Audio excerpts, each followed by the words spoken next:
नमस्कार दर्शक बंधु माने स्वागत जनावछि मु मोर चैनल भल कथारे। दर्शक बंधु माने आम मनरे सबु बेले गोटे प्रश्न उठी थाए, मांस खाइबा कोन पाप? सनातन धर्म रे मांस खाइबा को कोन बारण करा जायछि? सेही समस्त प्रश्नर उत्तर आज प्रभु श्री कृष्ण दैछन्ति। तेबे ताहा हेले आज प्रभु श्री कृष्ण मांस खाइबा पाप ना पुण्य से विषय कौन बुझाई से विषय ए वीडियो माध्यम रे जानिबा। दर्शक बंधु माने दिने श्रीकृष्ण गोटे गछ मूल बसी बंशी बजाउथिले। सेतिकी बेले गोटे हरिण दौड़ी दौड़ी आसी तांको पछरे लुचिगला। हरिणटी डर थरुथिला। श्रीकृष्ण ता पिठी रे आउसी दी कहले, तुमर कौन हला? तुमे काहेकि लुचिच? तुमे काहेकि डर रे थरुच? तेबे सेतिके बेले एक शिकारी आसी पहुँची श्रीकृष्ण को पचारिला, एहा मोर शिकार, एहा उपरे केवल मोर ही अधिकार अछि, तेणु ताकू मते देई दियो। तेबे श्रीकृष्ण कहिले, तुमे कोन जानि नह जीव हत्या पाप अटे? तुमे ताकू मारी पापी हेबाकू चाह? तुमे जानिछ कि नहीं मांस खाइले पाप ना पुण्य? एहा सुनी शिकारी कहला, मु आपणक परि ज्ञानी नुहे, मु जानि नहीं मांस खाइले पाप कि पुण्य हुए। केवल मु एतिकी जाने शिकार करिबा मोर काम। जदि मु शिकार न करिबी तेबे मु भोकरे मरिजिबी।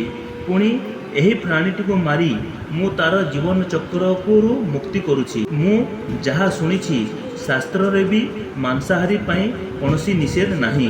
पुणी राजा महाराजा तो शिकार करती, पशु शिकार करिबा एवं मांस खाइबा बेले आम परि गरीब लोक मानक पाई पाप अटे। हे कृष्ण, आपण ही कहंतु मांस खाइबा पाप ना पुण्य? श्रीकृष्ण बुझी पारिले जे सबुदिन एही मांस खाई तार बुद्धि भ्रष्ट हो जाइछि। तेणु श्रीकृष्ण शिकारी को कहले, आस मु तुमको गोटे कहानी सुनाइबी। यह शुणिला परे तुमे निजे कहबो जे मांस खाइबा पाप ना पुण्य।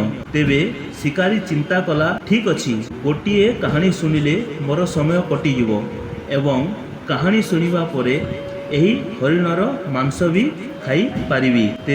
श्रीकृष्ण कहानीटी सुनाइले। गोटिए वर्ष मगधरे दुर्भिक्ष पड़िला, तेणु फसल उत्पादन बंद हो गला। राजा बहुत चिंतित होइगले एवं चिंता कले, जदि शीघ्र एहार समाधान न हैला तेबे जो शस्य भंडार रे गच्छित अछि एहा दिने सरीजिवो एवं आहुरी बड़ समस्या हबो। तेणु एही समस्यार समाधान पई राजा राजसभा को मंत्री, सामंत और मार्गदर्शक को डाकिले।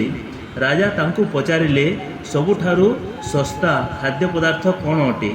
समस्ते चिंता कले जे धान, डाली, आलू आदि शस्य उत्पादन करिया पई बहुत परिश्रम और अधिक समय लागुछि। सभारे उपस्थित जने सामंत जहार शिकार करिबा बहुत शौक थिला, से ठिया होई कहला, महाराज, सबुठारु सस्ता खाद्य पदार्थ मांस अटे, कारण यहाँ पाई कौनसी खर्च करने को पड़ो नहीं एवं यह बहुत पुष्टिकर खाद्य अटे। समस्ते यह शुणी समर्थन कले, किंतु मगधर मंत्री यह शुणी चुप होई बसिले। तेबे राजा तांकू पचारिले, आपण चुप काहेकि बसिछंती? आपण भी किछि कहंतु, आपणक अनुसारे सबुठारु सस्ता खाद्य पदार्थ कौन अटे? मंत्री कहले, मते लागू नहीं जे सबुठारु सस्ता खाद्य पदार्थ मांस, तथापि एही विषय रे मोर मत मु काली रखिबी। सेही दिन राति रे मंत्री सेही सामंतक घर को गले जी मांस सबुठारु सस्ता खाद्य पदार्थ बोली कहिथिले। मंत्री को देखी सामंत डरी गले एवं कौनसी अघटन नहीं आशंका करने को लगिले। मंत्री तांको कहले, आज संध्या रे राजांकर देह बहुत खराब हो गला। राजवैद्य कहले, जदि कौनसी बलवान व्यक्तिर मांस मिल जाए तेबे राजा ठीक हो जिवे। तुमे जेते इच्छा धन मागिबा कथा माग, तुमको 1 लाख स्वर्ण मुद्रा दियाजिवो, तुम नाम रे एक पड़ा कर दियाजिवो। एहा बदल रे तुम छाती 20 ग्राम मांस मते काटी नेवा को ही पड़िबो। एहा सुनी सामंत जनक डरी थरिबाकू लागिले। चिंता कले, जदि जीवन न रहिबो तेबे स्वर्ण मुद्रा पड़ा ग्राम कि काम आसीबो? तुरंत से घर भीतर को जाई 1 ଲକ୍ଷ ସ୍ୱର୍ଣ୍ଣ ମୁଦ୍ରା ମନ୍ତ୍ରୀକୁ ଦେଇ କହିଲେ, ମହାଶୟ ଦେଖନ୍ତୁ, ଇଏ 1 ଲକ୍ଷ ସ୍ୱର୍ଣ୍ଣ ମୁଦ୍ରା ଓ ଆପଣଙ୍କ ପାଖରେ 1 ଲକ୍ଷ ସ୍ୱର୍ଣ୍ଣ ମୁଦ୍ରା ମିଶିକରି 2 ଲକ୍ଷ ସ୍ୱର୍ଣ୍ଣ ମୁଦ୍ରା ନେଇ ଆଉ କାହାର ମାଂସ ନିଅନ୍ତୁ ଏବଂ ମୋତେ ଯିବାକୁ ଦିଅନ୍ତୁ। ମନ୍ତ୍ରୀ କହିଲେ, ଆପଣ ଶାରୀରିକ ଭାବରେ ବହୁତ ବଳବାନ ଅଟନ୍ତି। ଆପଣଙ୍କ ଶରୀର ମଧ୍ୟ ରାଜାଙ୍କ ସହିତ କିଛି ମିଶି ଯାଉଛି। ତେଣୁ ରାଜବୈଦ୍ୟ କହିଲେ, ଆପଣଙ୍କ ମାଂସ ହିଁ ରାଜାଙ୍କ ସ୍ୱାସ୍ଥ୍ୟ ଠିକ୍ କରିପାରିବ। ମୁଁ ଆପଣଙ୍କୁ ମନ୍ତ୍ରୀ ପଦ ଦେଇଦେବି।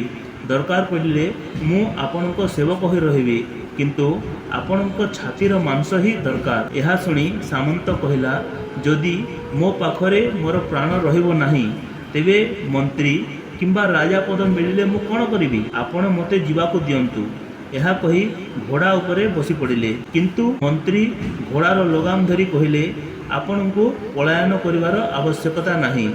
ଆପଣ ଆପଣଙ୍କ ଘରକୁ ଯାଆନ୍ତୁ। ମୁଁ ଯାଇ ଆଉ କେଉଁଠି ଦେଖୁଛି ମାଂସ ମିଳିବ କି ନାହିଁ। ଏହା କହି ମନ୍ତ୍ରୀ ସେଠାରୁ ପଳାଇ ଗଲେ।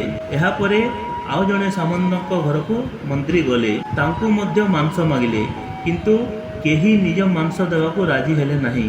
ଏହା ବଦଳରେ 1 ଲକ୍ଷରୁ 5 ଲକ୍ଷ ପର୍ଯ୍ୟନ୍ତ ସ୍ୱର୍ଣ୍ଣ ମୁଦ୍ରା ଦେଇଦେଲେ। ଏହିପରି ଭାବରେ ମନ୍ତ୍ରୀଙ୍କୁ 1 କୋଟିର ସ୍ୱର୍ଣ୍ଣ ମୁଦ୍ରା ମିଳିଗଲା। ପୁଣି ସେ ନିଜ ଘରକୁ ଫେରି ଆସିଲେ। ତା ପରଦିନ ସକାଳେ ସେ ରାଜସଭାରେ ପହଞ୍ଚିଲେ। ସବୁ ସାମନ୍ତ ଉପସ୍ଥିତ ଥିଲେ। ସମସ୍ତେ ରାଜାଙ୍କ ସ୍ୱାସ୍ଥ୍ୟ ବିଷୟରେ ଜାଣିବା ପାଇଁ ଇଚ୍ଛୁକ ଥିଲେ, କିନ୍ତୁ ପୂର୍ବ ରାତିର କଥା ବିଷୟରେ କଥା ହେବାକୁ ସାହସ କରିପାରୁନଥିଲେ। କିଛି ସମୟରେ ରାଜା ଆସିଲେ ଓ ସିଂହାସନରେ ବସିଗଲେ। ସମସ୍ତେ ଦେଖିଲେ ରାଜା ତ ପୁରାପୁରି ସୁସ୍ଥ ଅଛନ୍ତି। ତେବେ ସମସ୍ତେ ଚିନ୍ତା କଲେ, ମନ୍ତ୍ରୀ ଅବଶ୍ୟ ତାଙ୍କୁ ମିଛ କହିଛନ୍ତି, କିନ୍ତୁ ଏ ବିଷୟରେ କେହି ମୁହଁରେ କହିବାକୁ ସାହସ କଲେ ନାହିଁ। ଏହି ସମୟରେ ମନ୍ତ୍ରୀ ରାଜାଙ୍କ ସମ୍ମୁଖରେ 1 କୋଟି ସ୍ୱର୍ଣ୍ଣ ମୁଦ୍ରା ରଖିଦେଲେ। ରାଜା ପଚାରିଲେ, ଏହି ସ୍ୱର୍ଣ୍ଣ ମୁଦ୍ରା କ'ଣ ପାଇଁ? ଆଉ ଏତେ ସ୍ୱର୍ଣ୍ଣ ମୁଦ୍ରା ତୁମକୁ କେଉଁଠୁ ମିଳିଲା? ମନ୍ତ୍ରୀ ଉତ୍ତର ଦେଲେ, 20 ଗ୍ରାମ ମାଂସ ପାଇଁ ମୁଁ ଚାରିଆଡ଼େ ବହୁତ ଖୋଜିଲି। ସେହି ମାଂସ ମୋତେ କିନ୍ତୁ ମିଳିଲା ନାହିଁ। ଏହା ବଦଳରେ ସମସ୍ତ ସାମନ୍ତ ମୋତେ ଏହି ସ୍ୱର୍ଣ୍ଣ ମୁଦ୍ରା ଦେଇଛନ୍ତି। ତେଣୁ ଆପଣ କୁହନ୍ତୁ, ମାଂସ ଶସ୍ତା ନା ମହରକ? ରାଜା ସବୁ ବୁଝିଗଲେ ଏବଂ ତାଙ୍କ ରାଜ୍ୟର ସମସ୍ତ କୃଷକ ଶ୍ରମିକମାନଙ୍କୁ ଅଧିକ ପରିଶ୍ରମ କରି ଅଧିକ ଖାଦ୍ୟଶସ୍ୟ ଉତ୍ପାଦନ କରିବା ପାଇଁ ଆଦେଶ ଦେଲେ। ଯାହାଫଳରେ ଖାଦ୍ୟଶସ୍ୟ ପ୍ରଚୁର ଭାବରେ ଅମଳ ହେଲା ଏବଂ ଶସ୍ୟ ଭଣ୍ଡାରରେ ପୁଣି ଖାଦ୍ୟଶସ୍ୟ ମହଜୁଦ ରହିଲା। ମିଳିଥିବା 1 କୋଟି ସ୍ୱର୍ଣ୍ଣ ମୁଦ୍ରାରୁ କିଛି ଅଂଶ କୃଷି ଓ ଜଳସେଚନରେ ବିନିଯୋଗ କରିଲେ ଏବଂ ଅବଶିଷ୍ଟ ମୁଦ୍ରା ପ୍ରଜାଙ୍କ କଲ୍ୟାଣ ନିମନ୍ତେ ଖର୍ଚ୍ଚ କଲେ। କିଛି ଦିନରେ ମୌସୁମୀ ସ୍ୱାଭାବିକ ହେବାରେ ଲାଗିଲା ଏବଂ ଭଲ ଫସଲ ଅମଳ ହେବାରେ ଲାଗିଲା। ପ୍ରଜାଙ୍କୁ ମଧ୍ୟ ପୁଷ୍ଟିକର ଖାଦ୍ୟ ଖାଇବାକୁ ମିଳିଲା। ଏହା ଶୁଣି ଶିକାରୀ ବୁଝିଗଲା ଯେ ଶିକାର କରିବା ଠିକ୍ ନୁହେଁ। କାହାର ଜୀବନ ନେବା ମହାନତା ନୁହେଁ, କାହା ପାଇଁ ଜୀବନ ଦେବା ହେଉଛି ମହାନତା। ସମସ୍ତ ପ୍ରାଣୀର ନିଜର ଜୀବନ ସବୁଠାରୁ ଅଧିକ ପ୍ରିୟ ଅଟେ। ଏହାପରେ ଶିକାରୀ ନିଜର ଭୁଲ ବୁଝିପାରିଲା ଏବଂ ଶ୍ରୀକୃଷ୍ଣଙ୍କୁ ପ୍ରଣାମ କରି ସେଠାରୁ ଚାଲିଗଲା। ତାପରେ ସେ ସଂକଳ୍ପ କଲା ଯେ କେବେ କୌଣସି ପ୍ରାଣୀକୁ କଷ୍ଟ ଦେବ ନାହିଁ। ଏହି କାହାଣୀଟି ଆମକୁ ଶିକ୍ଷା ଦିଏ ଯେ ଜୀବ ହତ୍ୟା ମହାପାପ। ତେଣୁ ପ୍ରତି ଜୀବକୁ ଦୟା କରନ୍ତୁ। ଏହି ଭିଡ଼ିଓଟି ଯଦି ଆପଣଙ୍କୁ ଭଲ ଲାଗିଲା, ତେବେ ଆପଣ ଡେରି ନକରି ଲାଇକ୍ କରିଦିଅନ୍ତୁ, ଚ୍ୟାନେଲକୁ ସବସ୍କ୍ରାଇବ୍ କରିଦିଅନ୍ତୁ। ଦର୍ଶକ ବନ୍ଧୁମାନେ, ଭଗବତୀ ଜଗଜ୍ଜନନୀ ମା ଦୁର୍ଗା ଆପଣମାନଙ୍କ ସମସ୍ତଙ୍କର ମଙ୍ଗଳ କରନ୍ତୁ।